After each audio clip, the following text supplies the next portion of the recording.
today we will study about the different criteria that we use in grading our IELTS interview. Okay? So first of all, we have fluency and coherence. Do you have any idea what fluency is? What do we mean by fluency? Just your own understanding. Just give me your own understanding of this word. Reina. Bea? Not speak word. Not speak word. What you mean is, you have to speak spontaneously.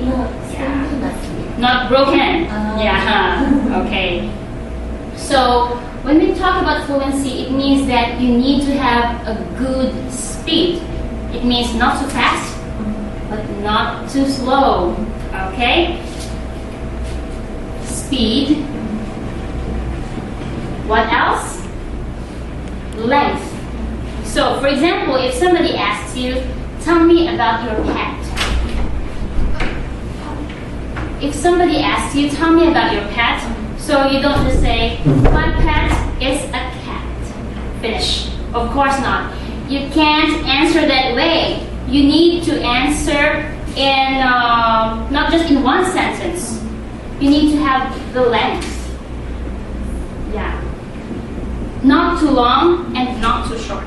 Okay? And third one is you need to pause. Okay. Speed, length, pausing. Okay. You need to pause. You need to pause correctly. If it's the end of your sentence, then you have to stop momentarily. Okay? What else? What do we mean by coherence? Okay. When we talk about coherence, it's the ability to expand your answer. So if the question is, tell me about your pet, how would you answer, Bea? I have a dog. He is 6 years old. 6 years old. And when I was 25 years old, my mom bought him. Okay, that's it. When we talk about coherence, it's the ability to expand your answer. You don't just stick with one sentence answer. You have to expand it. Tell more details about your answer. You should tell the details, okay? What else?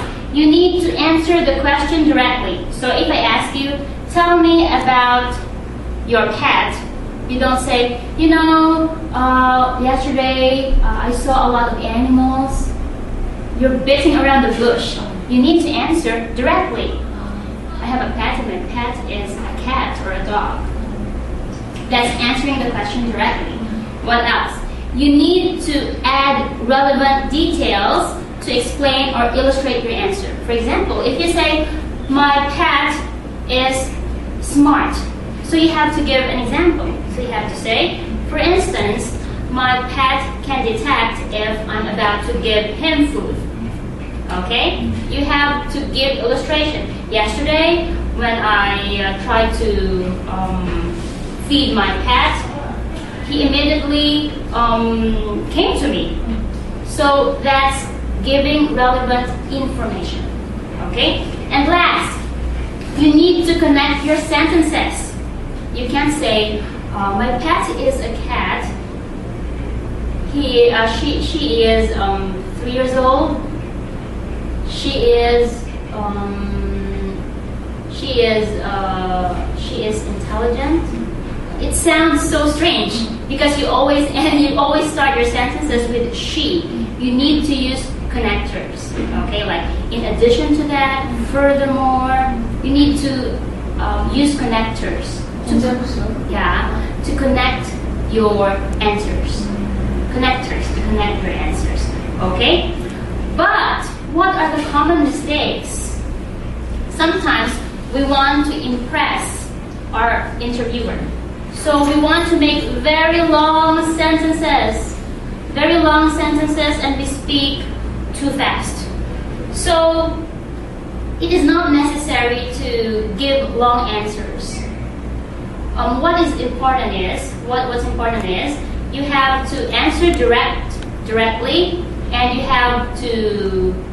have to be very spontaneous. Answer directly, answer spontaneously, and give details. Okay. Sometimes if you answer with long sentences, the interviewer might think that, oh, maybe she didn't understand my question. That's why she's trying to beat around the bush. Okay? So it's important to stick to the question. Okay? Next is pronunciation.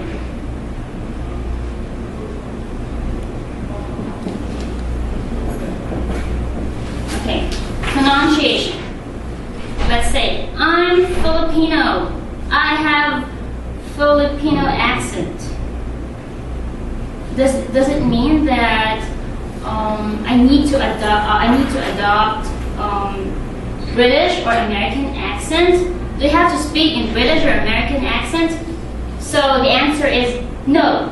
There's no need for you to speak in British or American accent. So for example, if they ask you, what are your hobbies? My hobby is watching TV. You don't have to copy their accent. Just have a neutral accent, an accent which the interviewer can understand. So not necessarily that you have to carry your own accent. Of course, it's not good if you have very strong Korean, Filipino, or Japanese accent.